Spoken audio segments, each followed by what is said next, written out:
Hey, everybody. It is Thursday, August 21st. You're listening to the Mo News Podcast. I'm Moshe Mununu. And I am Jill Wagner. This is the place where we bring you just the facts. And we read all the news and read between the lines so you don't have to, as we end Leo season this week, Jill, and head into Virgo season, which may mean nothing to a number of you, and it may mean something to a number of you.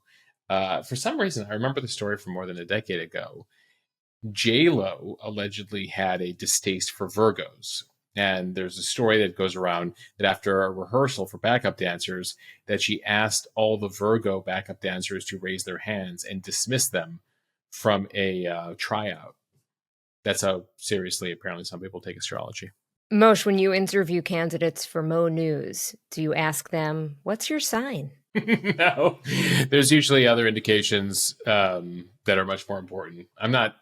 I take like a side interest in astrology, but it's not like I'm not using it to make hiring and firing decisions. Or I feel like I always find out after the fact that I traveled while Mercury was in retrograde and so on and so forth. And, haven't followed the various rules that are out there. Oh, so that's why we always get the biggest breaking news story of the year when you're out of the country on a vacation? Oh, yeah, maybe you blame Mercury retrograde. Not that I'm on vacation, but that Mercury is in retrograde. Speaking of which, we just finished a Mercury retrograde period that ended on August 10th. The next one is not until November, so get ready.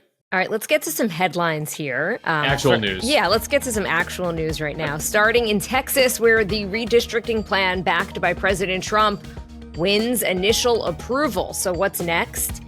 And a slew of business headlines, Bed Bath & Beyond opening a ton of new stores, except in California. We'll tell you why. And the very dismissive response they got from Gavin Newsom. And Target's CEO is stepping down. We'll tell you who's taking his place. Plus, Americans are pulling back on spending, which is why we were surprised when we learned this week that there are a number of restaurants that are still doing well and people are dining out at. I'll give you a clue. Give me those baby back ribs. To the weather, Hurricane Erin causing dangerous surf conditions all along the East Coast. And while it's not going to hit the U.S. directly, we are feeling the impact, and there's a couple more storms brewing out there in the Atlantic. Why President Trump wants the border wall with Mexico painted black. And after all the optimism this week about the war in Ukraine possibly ending soon, Russian President Vladimir Putin does not seem to have gotten the memo. Yeah, we're not very surprised about these headlines that we're getting. The White House is officially on TikTok, what that could mean for the upcoming deadline for the company to sell or shut down in the United States. And this already nearly 8 months since effectively there should have been a ban on TikTok according to the law. Why your next vacation could be a coolcation, and what that even means. And Moshe is on this day in history. The history behind the phrase, nobody puts baby in a corner, Jill, and how it almost didn't make that movie. Is Dirty Dancing even Dirty Dancing without nobody puts baby in the corner? I don't know. Well, it might still be with like I'm just carrying the watermelon, but I mean nobody puts baby anyway. We'll get to the history. Well, now that we've told you the history behind Dirty Dancing out on this day in history. Okay, starting in Texas, where those new congressional maps backed by President Trump in order to get more Republican seats in the U.S. House are now one step closer to being official. The Republican-controlled Texas House of Representatives voted late Wednesday to pass a bill redrawing the state's congressional map. It creates up to 5 new winnable Republican districts in Congress. And as we reported yesterday, it sets off a national redistricting battle from California to New York. President Trump's goal with these maps is to make it easier for Republicans to keep their slim majority in the House during the upcoming midterm elections.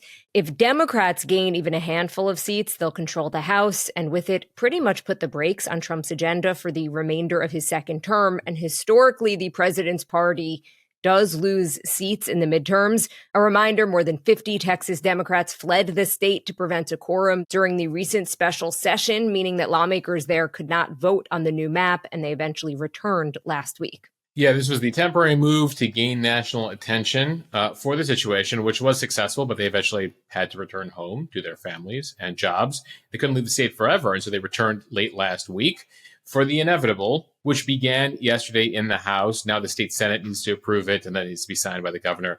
But that is fait accompli as Republicans control every part of Texas government. So with that, the dominoes will start to fall here. And that will begin today in California, where the legislature there is now slated to vote this morning on 3 measures to advance a Democratic plan in California to redraw congressional districts there to effectively neutralize the Texas plan. Texas will lock in 5 new Republican districts. Well, California says, well, we're going to now lock in 5 new Democratic districts in California as we draw the lines. Now, it's slightly more complicated in California since technically the law there is an independent commission redraws the districts. It's not done by the legislature, but the legislature is passing these measures, and they're now going to go before voters this fall, and California voters will have a special election to change the law there and allow the governor and the legislature to redraw the lines themselves. Effectively, Gavin Newsom has said, he doesn't like gerrymandering. He has supported the independent commission, but if Republicans are going to play this game, he's going to play it as well. So it begins in California there. We'll watch the vote in the fall. And then if it passes, and they're pushing for it, and while now it does not appear that the necessary number of voters in California are ready to approve it, the hope is, at least on the part of Democrats in California, that they can rally voters around this, especially now that the Texas plan has become real. Now, historically, states just did this once every 10 years, but now we're entering this new era. And ultimately here, Jill, Texas has opened the can of worms or whatever metaphor you want to use. California goes next, and then a whole number of other states could follow. And Moshe, former President Barack Obama backing Newsom's proposed redistricting plan for California during a National Democratic Redistricting Committee fundraiser this week. He said he thinks that Newsom's strategy is a responsible approach. Yeah, the message has certainly changed from more than a decade ago when it was, when they go low, we go high. Now it is, when they go low, we will double down, because as far as Obama's concerned, as far as Newsom is concerned, as far as a number of Democrats are concerned, their political survival and their ability to win the U.S. House is at stake here. Now, we should say, going into this whole Texas mess, gerrymandering has been a thing for like 2 centuries. A number of states are very gerrymandered. The majority of them Republican, we should say, and that there's nonpartisan analyses on this, but there are Democratic states like Illinois, New Mexico, and others that get F ratings on their gerrymandering. So we have seen this in blue states and red states, but ultimately here, things are being taken up a notch. Trump has been pushing Texas here, but Obama saying here that what California is doing is completely responsible, even though he personally doesn't like gerrymandering. He calls it a smart, measured approach. Staying with California Governor Gavin Newsom, he is not getting along quite as well with the CEO of Bed Bath & Beyond. That retailer getting ready to stage a major comeback, opening its first in-person store in Nashville after declaring bankruptcy and shuttering hundreds of locations back in 2023. It has new owners, and the plan is to open about 75 additional stores. And yes, your 20% off coupon is still good.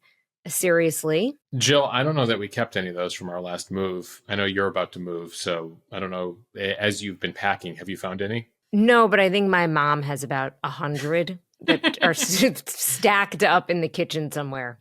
Well, the new CEO, Marcus Lemonis, saying on Wednesday that none of those locations will be in California. He says, quote, California has created one of the most overregulated, expensive, and risky environments for businesses in America.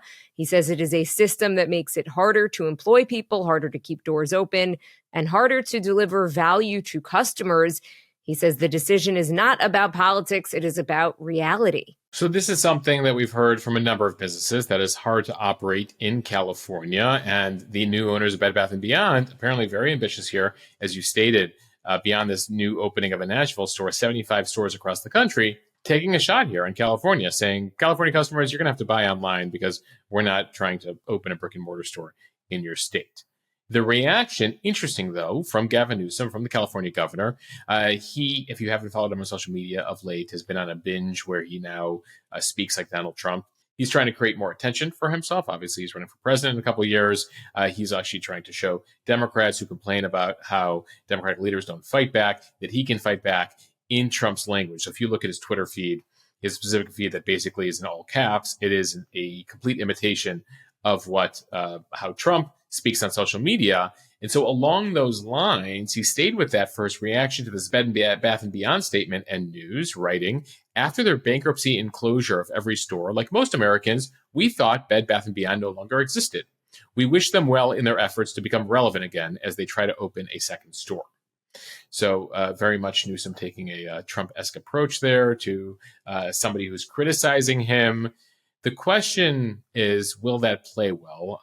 Just anecdotally, Jill, I heard from some people on Instagram when we posted that yesterday, being like, wait, Bed Bath & Beyond opening in California would create jobs. Like, why is he reacting in this way? Like, I get why he's talking like Trump. It's part of his whole shtick now.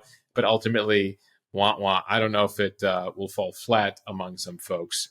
But, certainly the level of snark is up there with, statements you get from the White House these days. And sticking with business news, Target is replacing its CEO, Brian Cornell, amid weak sales. The company announcing that its longtime COO, Michael Fidelke, will take his place as Cornell moves up to chairman of the company. Target has been struggling against rivals like Walmart and Amazon, customers saying the prices are too high, products are not as exciting as they once were, and its stores are messy and understocked, according to the Wall Street Journal. Not to mention, Target is caught in the culture wars, angering some shoppers with its Pride Month displays back in 2023, and then angering other shoppers by pulling back on DEI policies. That sparked a massive boycott of Target from Black consumers in March, organized by Pastor Jamal Bryant. Now for who is going to lead this turnaround for Target, Michael Fidelke actually started at the company as an intern 22 years ago. Yeah, he's got quite a LinkedIn. I mean, literally, you look at LinkedIn and it's like intern, Target, and then like Target, and then just like Target job, promotion. It's actually been a long tradition, Jill, at Target for them to promote from within. A number of their leaders, nearly all of their leaders in history, came from within. Interestingly, Brian Cornell, the most recent CEO, who is out now, was one of the few outsiders that they brought in to that role. One of the things that the new CEO is talking about is, he understands that this is his challenge right now to fix things. He's looking to create a more consistent customer experience. He talked in the last day about using technology better, urgency, moving faster. So far, though, investors aren't loving the decision so far. The stock fell on Wednesday. And we should note the stock in the same time period, while it's up about 90% over the last couple of years, Walmart and some other stocks up 200, 300, 400% during that time.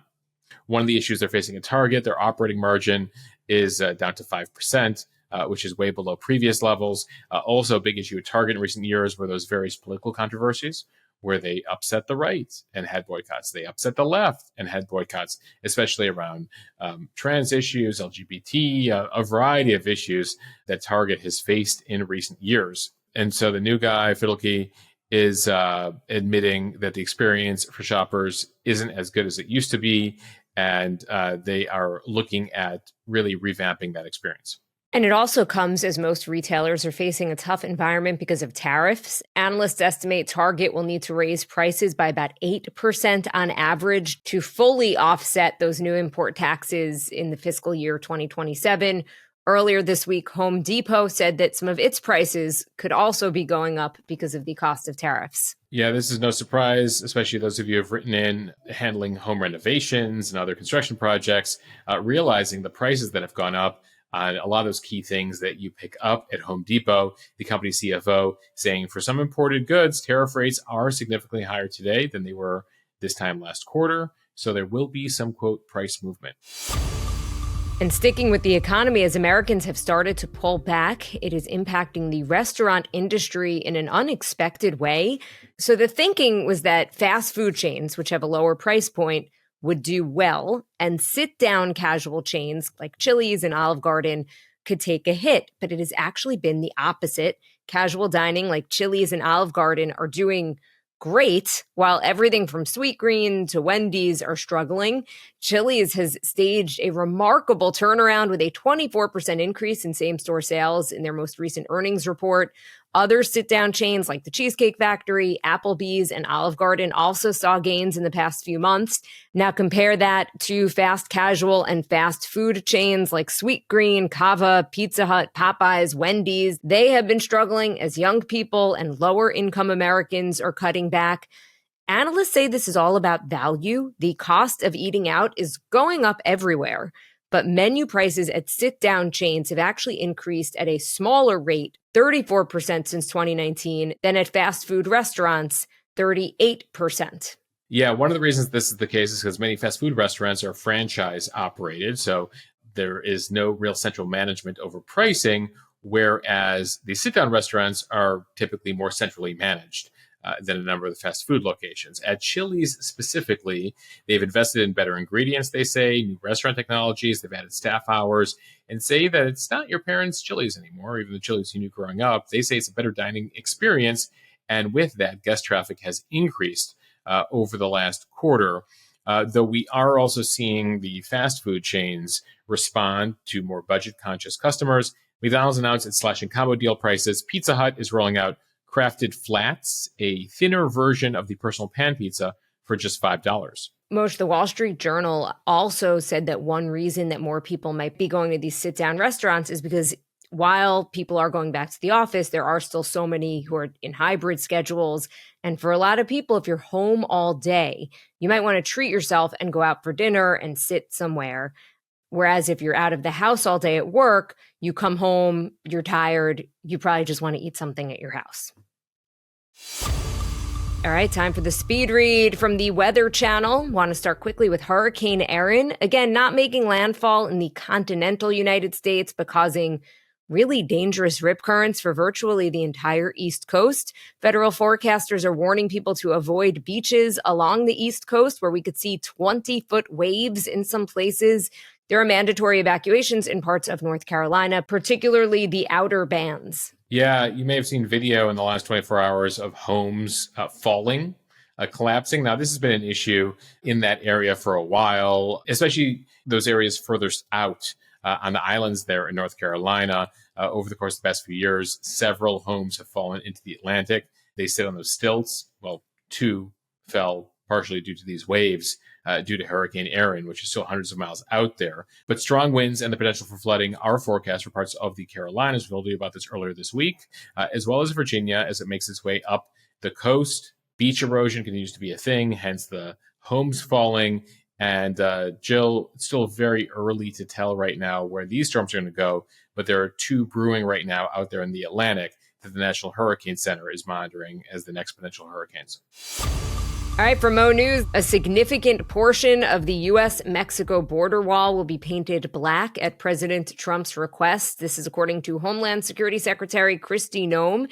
She says the darker color makes the barrier hotter, and therefore it's harder to climb in hot weather. She also says the wall will include additional technology, cameras, and sensors. A total of $46.5 billion is being allocated in Trump's funding bill that would go towards completing the construction of the wall. Remember the border wall, this is something he talked about back when he ran for president the first time, back in 2016. Unclear how much it'll cost to paint, but they presume is about 700 miles of the wall black, and then presumably repaint it because, you have the desert sun. But the idea of painting the wall black actually dates back to the first administration. Trump wanted it to happen back then. It was tested in a portion of the wall in California. So this is a personal request that he has made because, again, in the summer months, it makes the wall even hotter and more difficult to climb. Now, we should say, based on the latest numbers here, border apprehensions have already fallen pretty sharply, even before the $46.5 billion allocation there. As of just over a year ago, there were 2,300 apprehensions a day. Now we're down to about 41 in the El Paso area. So just taking the El Paso area as one example, but they have screeched to a halt due to a number of reasons, including Trump's rhetoric, the policies, all the various things that we've been watching play out over the last 6 months. Heading overseas from Reuters, Russia launched a massive drone strike on Ukraine's southern Odessa region yesterday, injuring one person and sparking a large fire at a fuel and energy facility. It comes as President Trump pushes for a meeting between Ukrainian President Vladimir Zelensky and Russian President Vladimir Putin following his Alaska summit with Putin last week and a White House meeting with Zelensky on Monday. Russia also said yesterday that it would only agree to security guarantees for Ukraine's defense that give Russia an effective veto. So essentially here, Russia would need to approve how Ukraine will defend itself and with which countries. That is a non-starter for Ukraine, and it really sets back this conversation that was taking place earlier this week. Russian Foreign Minister Sergei Lavrov on Wednesday saying that, quote, really secure guarantees for Ukraine would have to involve Russia and China alongside the US, the UK, and France. Yeah, Ukraine doesn't want that. They believe it's a ploy to basically leave it defenseless should Putin restart the war. Putin's like, I also want the Chinese involved here, to which the Europeans are scratching their heads, being like, why would China be involved here, except for the fact that it's an ally of Russia and will back it up in certain ways. So allowing Russia to determine Ukraine's defense and security, a non-starter for Zelensky. We'll see how serious they are about this. But if this is what Russia's now saying publicly, it means that any direct meetings, the likes of which Trump was talking about earlier this week, a face-to-face between Putin and Zelensky, is probably not going to amount to that much because they are still very far apart. There's the land, there's the security, there's so many questions they have to answer and so many compromises that need to be made here. And it doesn't appear that Putin is ready to make any compromises based on his body language and rhetoric at the Trump summit, and based on some of the coverage we've been watching in Russian state media and remarks from Russian officials in recent days. They keep poo-pooing a future summit too. Remember, there have been some face-to-faces between Russian delegations and Ukrainian delegations over the course of the past year, but Russia would always send very low-ranking officials, whereas Ukraine was ready to send Zelensky. So this idea that Putin is ready to meet Zelensky, unlikely. They keep couching it, saying, no, maybe we send someone slightly more senior this time from the Russian side. So, well, Trump has said he thought that the Russia-Ukraine thing was going to be easier, and he was feeling really good earlier this week. Well, some of the stuff we're seeing coming out of Russia means it's going to be a while. From Politico, the White House launched an official TikTok account on Tuesday, less than a month before the latest deadline for TikTok's parent company ByteDance to sell to a U.S. buyer or be banned in the United States. The account's first post shows footage of President Trump with the caption, "America, we are back. What's up, TikTok?" Every day, I wake up determined to deliver a better life for the people all across this nation. I am your voice. As of this recording on Wednesday night, the account has nearly 200,000 followers. Now, this is quite a reversal from Trump's first term, when he issued an executive order to ban the app unless it was sold to an American buyer over concerns that ownership by a Chinese company constituted national security issues. Yeah, that was Trump in term one, ban TikTok. And then in between term one and term two, he developed a very soft spot for TikTok. He had some of his top donors who were ByteDance investors. He also credits TikTok with really helping him win the 2024 election, particularly young men on TikTok. So Trump is all about TikTok now, which is why the White House is on TikTok and why you can assume that they will find a way to make a deal here to keep TikTok alive. He is very much against, despite the fact that it's federal law passed by Republicans and Democrats and signed in to law by President Biden. He's not really into enforcing that law right now. He keeps creating extensions. Back up here. Last year, in 2024, Congress passed a law, overwhelmingly Republicans and Democrats, requiring ByteDance to either divest from TikTok or face a ban. ByteDance being the Chinese parent company. They said, you need to sell to a non-Chinese company. China said it's a non-starter and ultimately didn't do anything about it. And then there wasn't much to be done. The deadline was effectively the day Trump came into office in January 2025, to which Trump signed an extension on the law. Now, that was in the original law. He says we shouldn't enforce the TikTok ban for 75 days. But since then, Trump has extended it 2 more times. That was not in the law. And technically, Congress could call Trump on that, but they have not because, well, ultimately, Republican majority is there. And so they've been very much deferring to President Trump on this. He's been negotiating with the Chinese on TikTok. There are a number of interested companies here in the US that are interested in purchasing, acquiring TikTok, particularly that algorithm, of course. But ultimately, given all of the issues we've had with China of late, those massive tariffs we launched on each other, the trade war, the tariff war, well, China has not been very amenable to approving a sale of TikTok. And so the negotiations continue, have been halted. And so the next extension comes up in September. And rest assured, if they don't strike a deal here in the next 4 weeks, Trump will probably extend it again. And I don't imagine Congress will stop him. So the White House establishing a TikTok account gives you a sense of where this is going. Moshe, how long until we see President Trump doing some type of TikTok dance to YMCA? Jill, he created his own dance to YMCA that trended across the country last year. So I don't see President Trump following any of the memes or trends on TikTok. He, at least if you look at him on social media, I look at Gavin Newsom, they're following Trump on these things. And finally, from CNBC, tourists are booking cooler, quieter, and less crowded vacations this year, pivoting away from Europe's traditional summer hotspots amid growing concern about blistering heat and raging wildfires. The trend reaffirms the phenomenon of so-called Coolcations, which is a combo, of course, of cool and vacation. And this refers to tourists who are seeking cooler climates instead of hot peak summer destinations.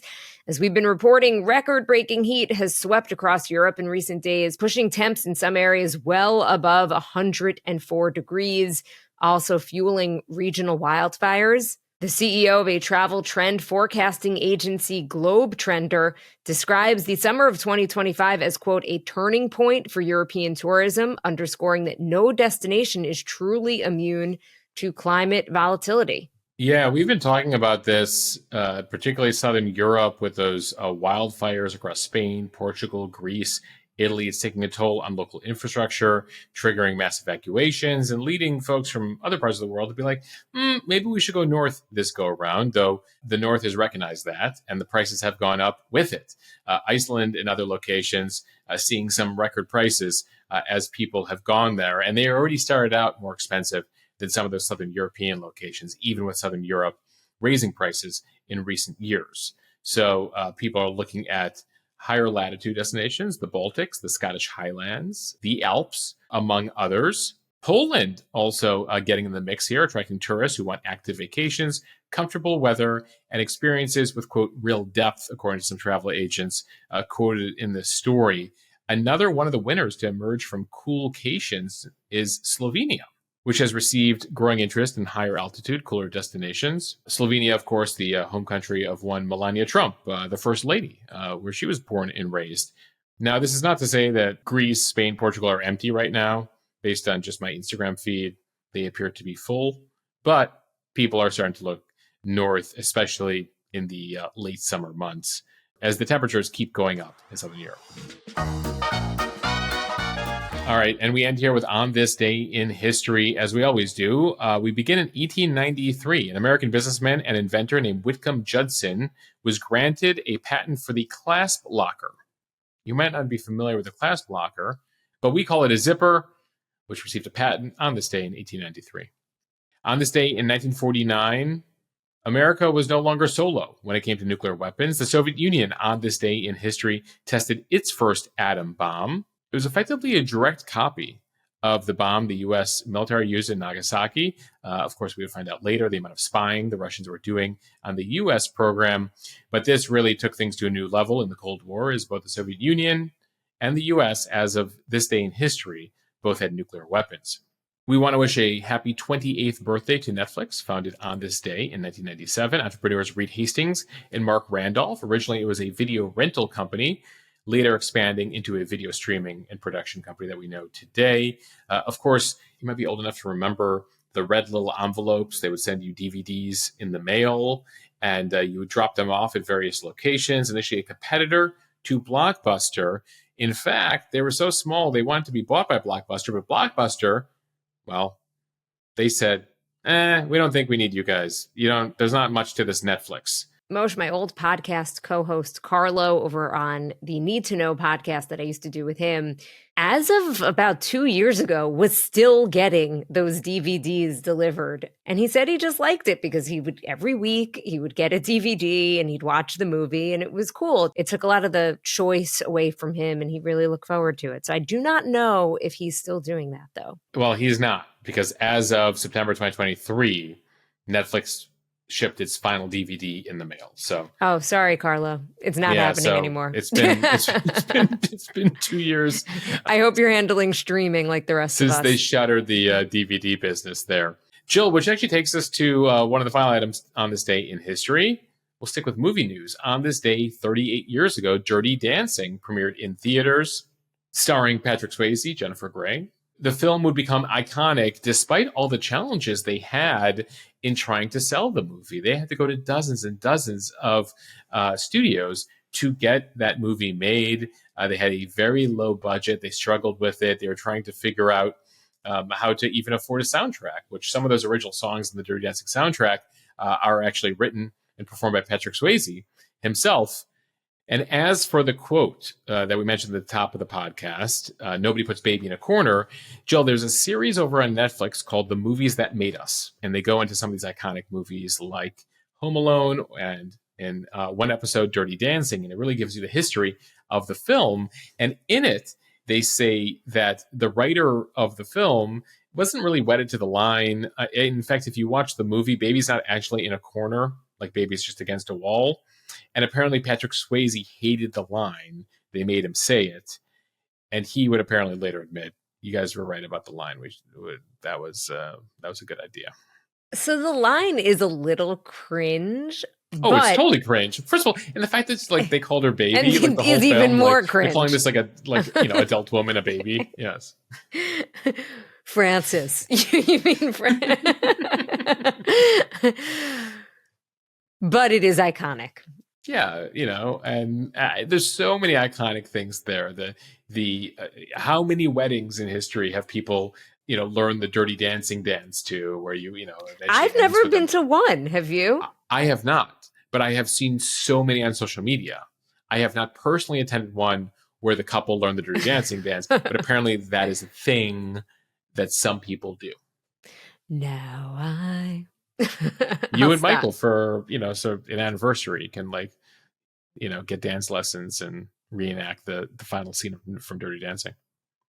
I don't know much about the future, but I don't see that happening. Well, when I saw him last weekend, what I will say is that may be unlikely, but he is going to make you see Talladega Nights sometime soon. That is much more likely to happen. Yes. Yes. Another iconic film in a very different way. Yes. Odds of me watching that movie by the end of the year, 80%. Yeah. Eventually learning the Dirty Dancing dance and performing with my husband, 0. Nobody puts Jill in the corner and forces her to learn the Dirty Dancing dance, everybody. I'm not saying I wouldn't do it, but I'd need a partner for it, so it's not going to happen. I mean, the stress would really be on Michael to lift you up. Lift me and hold. And the amount of trust you would have in him to not break you. I think I would need a very strong core, which also is not happening. Anyway, thank you guys for listening to the Mo News podcast. If you like what you hear, please share this with friends. It helps us grow. Follow us, subscribe so you don't miss an episode, and review us kindly in the App Store. The reviews help. The reviews help. We appreciate the reviews. And so when you open the podcast over on Apple, the main page of the podcast, scroll down and leave us a review. We appreciate it. And Jill, before we go, I wish you good luck with the big move tomorrow. For those of you tuning in for tomorrow's podcast, it'll be a Moshe solo edition. We'll be Jill-less. So Jill, a happy early weekend, though I know it's probably not going to feel like a weekend given that it begins with a move and then I imagine a lot of unpacking. And by Monday, I will likely, not 100%, but I will likely be recording from a different location. Oh, everybody. Ooh. But Jill, how's the Wi-Fi? Well, that is the $1 million question. That's going to be a big question. To be honest, I don't know. We'll see. For those not familiar, Jill's had some questionable Wi-Fi these past 3 years. So we're hoping this new location is going to be big. All right. Wish me luck. And Moshe, thanks for holding down the fort tomorrow. And I'll see you guys back here on Monday. Thank you. Listen to Moshe.